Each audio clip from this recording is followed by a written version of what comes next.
دەڵێن حەلەب دایکی شارەکانی سووریایە، بەڵام ئایا دایکێک دەتوانێت بە چاوی خۆی ببینێت ڕۆڵە ڕەسەنەکانی لەسەر خاکی خۆیان دەبنا قوربانی؟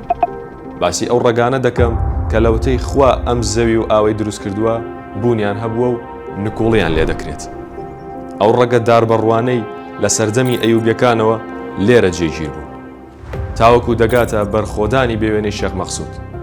ئەمڕۆ مێژوو لە بەردەم تاقیکردنەوەیەکی سەختدایە، لەلایەک ڕەسەنایەتی هەزاران ساڵە و لەلایەکی ترەوە چەکدارانی هاوردە کە بە خەیاڵی خۆیان دەیانەوێت مێژوویەکی زیندوو زیندە بەچاڵ بکەن. با پێکەوە گوزەرێک بکەین بە نێو دڵی مێژوودا. حەلەب تەنها شارێکی سووریا نییە، بەڵکو مۆزەخانەیەکی زیندووی جیهانە. پێش ئەوەی سنوورەکان بکێشێن و ناسنامەی نەتەوەی بەم شێوەی ئەمڕۆ دروست بێت، ئەم شارە پایتەختی ئیمپراتۆرێتەکان لە ئەمۆریەکانەوە بگرە تا هیتی و ئارامیەکان. لێرە هیچ گەلێک نەیدەتوانی بڵێت شارەکە بە تەنها مڵکی منە، چونکە حەلەب هەمووانی لە باوەش گرتووە. لە سەردەمی حەوتەمی زاینیدا بارودۆخی شارەکە گۆڕا، ئاینی ئیسلام و زمانی عەرەبی هاتن و ناسنامەیەکی نوێیان بە حەلەب بەخشی. بەڵام لەناو ئەم هەموو گۆڕانکاریەدا ڕەگە کوردیەکە وەک بەشێکی دانەبڕاو مایەوە. چیرۆکی کورد لە حەلەب چیرۆکی دوێنێ و پێرێ نییە. لە سەدەی 12 و 13دا لەژێر ئاڵای سەلاحەددینی ئەیوبیدا کوردەکان بوونە قەڵای پاراستنی ئەم شارە. حەیل ئەکرات یان گەڕەکی کوردان کە ئێستا ناوچەکانی دەوری قەڵا دەگرێتەوە شایەتی ئەو ڕاستیە دەدەن.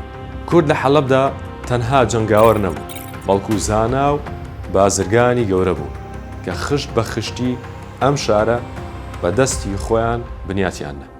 بۆیە کاتێک ئەمڕۆ دەیانەوێت بە کەسی هاوردە ئەم ڕەسەنایەتیە بسڕنەوە، لە ڕاستیدا شەڕ لەگەڵ ڕاستیەکی مێژووی دەکەن کە نەک بۆیان ناگۆڕدرێت، بەڵکو ناتوانن بۆ ساتێکیش بمێننەوە، چونکە ناوچەکە بەوان نامۆی. ئێستا با باسێکی واقعی ئەمڕۆ بکەین. ئەگەر لە هەر کەسێک بپرسیت کوردەکانی حەلەب دەکوێن، یەکسەر ئاماژە بۆ دوو گەڕەک دەکەن: شێخ مەخسوود و ئەشرەفیە. ئەو دوو گەڕەکە تەنها گەڕێکێکی نیشتەجێبوون نین، ئەوان بزوێنەری ئابووری حەلەب، شارێک لە ناو شارێکدا لە وەرشەی درومانەوە تاوەکو پیشەسازی پێڵاو لەو دوو گەڕەکە دەکرێت. لەوێ ژیان بە کوردی دەکرێت. لەوێ نەورۆز تەنها جەژنێکی کوردان نییە، سەلماندنی بوونە لە ناو جەرگەی مێژوودا. سەرسوڕهێنەرترین بەش و نوێترین مێژوو لێرەوە دەست پێ دەکات.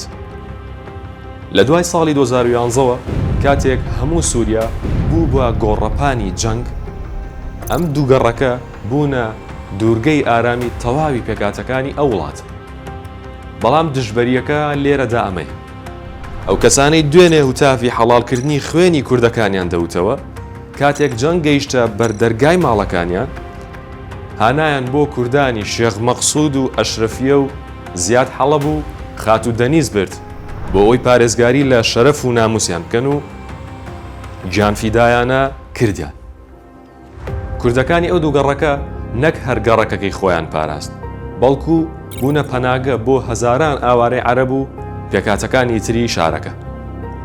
لە کۆتاییدا دەبێت هەمووان ئەو ڕاستیە بزانن: کورد لە حەلەب میوان نییە تاوەکو بە جانتایەکی گەشت و کۆمەڵکوژیەوە بەڕێ بکرێت.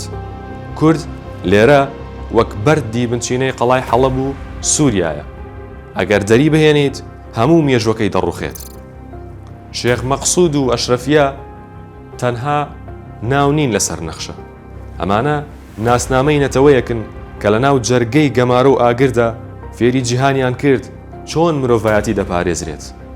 ئەوانەی خەیاڵی سڕینەوەی ئەم مێژوەیان هەیە بابزانن حەلەب بەبێ کوردەکانی شارێکی بێڕۆح و ماڵێکی بێخاوەنە.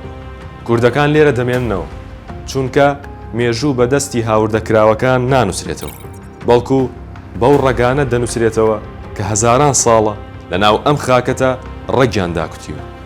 حەلەب شکۆی خۆی لەو فرەچەشنیوە وەردەگرێت و کوردیش پاسەوانی هەمیشەیی ئەو شکۆیە.